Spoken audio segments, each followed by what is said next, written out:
There's a song I've played more times than I can count. Music that once sounded like genius. And honestly, it still does. But it belongs to someone who now makes headlines for all the wrong reasons. So I ask you, when does admiration become a moral question? This is a story about Kanye West and about the rest of us too. Before the chaos, before the tweets, before the world watched him spiral in real time, there was the college dropout, then graduation, then My Beautiful Dark Twisted Fantasy, then Yeezus. It was like lightning in a bottle. Kanye West wasn't just another rapper.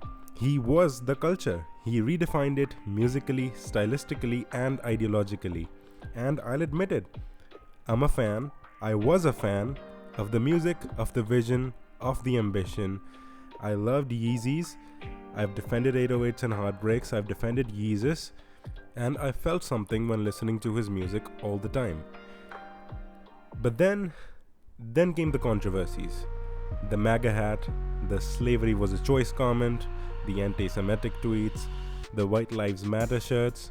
Now suddenly we weren't just talking about beats and bars anymore, we were talking about something darker. Now what do you do when someone you admired crosses a line that you can't ignore? And worse, what if they keep doing it? But this story isn't unique to Kanye.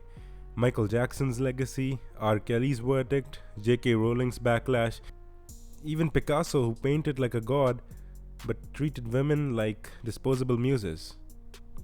Can you separate the painting from the pain, the music from the man? Or is every listen, every stream, every poster a silent endorsement?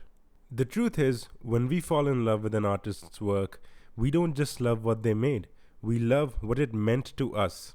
Kanye didn't just make music, he soundtracked breakups, triumphs, quiet nights, and loud thoughts. He inspired us to dream weird, dress different, and walk with a certain audacity. So when the person behind all of that falls from grace, it's not just their failure, it feels like it's our own. Like we trusted a ghost who turned out to be all too human. There is no perfect answer here. Some people stop listening altogether, others separate the music from the man, some try to rationalize it, others feel guilty for even liking an old track. But here's what I know. We don't need to pretend someone was perfect to appreciate what they created. We also don't need to blindly forgive to still feel moved. Art is messy, so are artists, and so are we. Here's the thing that most people don't talk about. When an artist puts their work out into the world, it stops being just theirs. That song, that painting, that movie, it doesn't only belong to the person who made it anymore. It belongs to you too. To the kid who cried to Coldest Winter, to the guy who laced up their first pair of Yeezys and walked a little taller, to the outsider who finally felt seen through a song that had no reason to understand them, but did anyway. Art doesn't just reflect the artist, it reflects the listener, the viewer, the human being on the other end of it. You. So when you press play again, after the fall, after the controversy, after the noise, you're not necessarily endorsing anything.